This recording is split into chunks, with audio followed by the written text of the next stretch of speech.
एक बेटा ऐसा भी। बूढ़ी माँ की दर्द भरी कहानी। हेलो माँ, मैं संजय बोल रहा हूँ। तुम कैसी हो माँ? मैं बिल्कुल ठीक हूँ बेटा। तुम ठीक हो ना? और रजनी कैसी है? हम दोनों ठीक हैं माँ। माँ, आपकी बहुत याद आती है। अब आपके बिना मन नहीं लग रहा ऑस्ट्रेलिया में। हर वक्त आपकी फिक्र लगी रहती है। अच्छा सुनो माँ, अगले हफ्ते मैं इंडिया आ रहा हूँ तुम्हें लेने। क्या? क्या कह रहे हो बेटा? तुम सच में मुझे लेने आ रहे हो? हाँ माँ, तुम्हारी बहू कह रही थी मम्मी जी अकेले कितनी परेशान हो रही होंगी। उन्हें ले आओ। हम दोनों को आपकी बहुत फिक्र रहती है। माँ हेलो, रही हो ना माँ? हाँ बेटा, सुन रही हूँ। और बूढ़ी माँ की आंखों से खुशी के आंसू बहने लगे। बेटे और बहू के दिल में उनके लिए प्यार देखकर बूढ़ी माँ खुशी से फूली न समाई। पति की मौत के बाद बेटा काम करने विदेश चला गया था और 65 साल की बूढ़ी मालती देवी रात दिन बस संजय का फ़ोन का इंतज़ार करती रहती थीं। आज बेटे का फ़ोन आया तो अपने आंसू रोक ना पाईं। तुरंत पल्लू से आंसू पोंछकर बेटे से बात करने लगी। बेटे ने अगले हफ्ते आने का वायदा किया तो बूढ़ी मालती देवी ने पूरे मोहल्ले के घरों में जाकर सबको अपनी खुशखबरी सुनाई। सभी खुश थे कि मालती देवी का बुढ़ापा अब सुकून के साथ बहू बेटे के साथ गुजर जाएगा। एक हफ्ता गुजरा और संजय आ गया। मालती देवी बहुत खुश थी। संजय बोला, माँ मैंने आपका पासपोर्ट तो पहले ही बनवा लिया था और वीज़ा के लिए अप्लाई कर दिया। बस 2-3 दिन में बनकर आ जाएगा। मेरे ऑफिस में बहुत काम है, इसलिए हमें जल्दी वापस जाना है। और देखो माँ, अब हम यहाँ वापस नहीं आएंगे, इसलिए आपके पास जितना पैसा हो बैंक में निकाल लीजिए और इस घर को भी बेचना होगा। मालती देवी ने मायूसी से अपने घर को देखा और बोली, बेटा इस घर को बेचना ज़रूरी है क्या? संजय बोला, माँ अब यहाँ किसी को रहना तो है नहीं, बेकार में इसको रखने से क्या फ़ायदा। अब हम सब ऑस्ट्रेलिया में ही रहेंगे। मालती जी ने भरे मन से हामी भर दी। संजय ने प्रॉपर्टी डीलर के द्वारा 3 दिन में ही घर का सौदा कर दिया और माँ के सारे पैसे बैंक से निकलवा लिए। मालती जी बस आखिरी बार अपने घर को देख रही थीं और संजय ने टैक्सी मंगाई और दोनों एयरपोर्ट के लिए निकल गए। मालती जी खुश थीं कि अब जिंदगी के आखिरी लम्हे बेटे और बहू के साथ गुजरेंगे। दोनों एयरपोर्ट पर पहुंच गए। संजय बोला, माँ आप यहीं बैठो, मैं अंदर जाकर बोर्डिंग और वीज़ा का काम खत्म करके आता हूँ।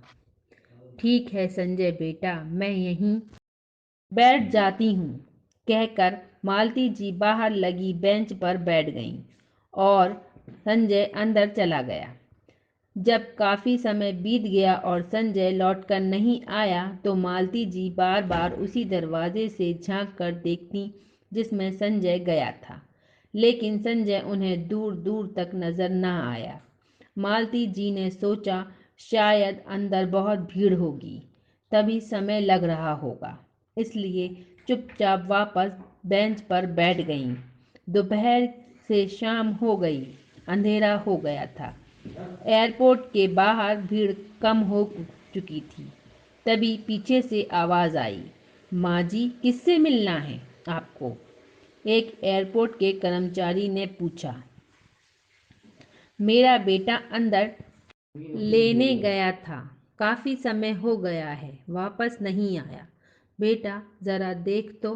कर्मचारी बोला, माँ जी आपको कहाँ जाना था? बेटा मेरा संजय मुझे अपने साथ ऑस्ट्रेलिया ले जा रहा है, ज़रा देखना बेटा कहाँ है संजय? मालती जी ने घबरा कर कहा, लेकिन अंदर तो कोई नहीं है। नहीं बेटा, मैं दोपहर से यहीं बैठी हूँ, वो बाहर नहीं आया। अंदर ही किसी काम में व्यस्त होगा। कर्मचारी ने संजय के नाम से जानकारी इकट्ठी की और वापस मालती जी के पास आया। बोला, माँ जी, आपका बेटा तो दोपहर को ही ऑस्ट्रेलिया की फ्लाइट में बैठकर चला गया। क्या? मालती जी की आंखों से आंसुओं का सैलाब बह निकला। जैसे तैसे वापस अपने घर पहुंची, मगर वो घर तो संजय बेच चुका था। इतनी रात को क्या करती बेचारी, तो वहीं चबूतरे पर सो गई। सुबह घर के नए मालिक ने उन्हें देखा तो सारा माजरा समझ आ गया और बोला, माँ जी, आप इस घर के एक कमरे में रह सकती हो। बेचारी मालती करती भी तो क्या, एक कमरे में रहकर अपने बचे दिन गुजारने लगीं। उनके पैसे तो संजय ले जा चुका था, मगर पति की पेंशन से गुजारा चल रहा था। एक दिन मकान मालिक ने बोला, माँ जी, अब आप कब तक अकेले दिन बिताएंगी? आप अपने किसी रिश्तेदार के यहाँ क्यों नहीं चली जाती? मालती जी बोली, बेटा, जाने का तो मेरा भी बहुत मन है, मगर यह सोच कर रुकी हुई हूँ कि जब मेरा बेटा संजय लौट कर आएगा तो उसका ख्याल कौन रखेगा। इसी इंतज़ार में कि मैं उनका बेटा एक बार फिर आएगा, मालती जी ने अपने बचे दिन गुजार दिए। संजय तो नहीं आया, मगर मालती जी जा चुकी थी इस दुनिया से। मोहल्ले वालों ने उनका क्रियाक्रम किया। मालती जी को अपने बेटे के हाथ से आग भी नसीब न हुई। दोस्तों, ये कहानी उन नालायक बेटों को समर्पित है जो बचपन से जवानी तक अपने माता पिता की रहम करम पर पलते बढ़ते हैं और बुढ़ापे में उन्हीं को लूट कर चले जाते हैं। अगर ये कहानी पसंद आई हो तो इसको लाइक करें, शेयर करें और सब्सक्राइब करें।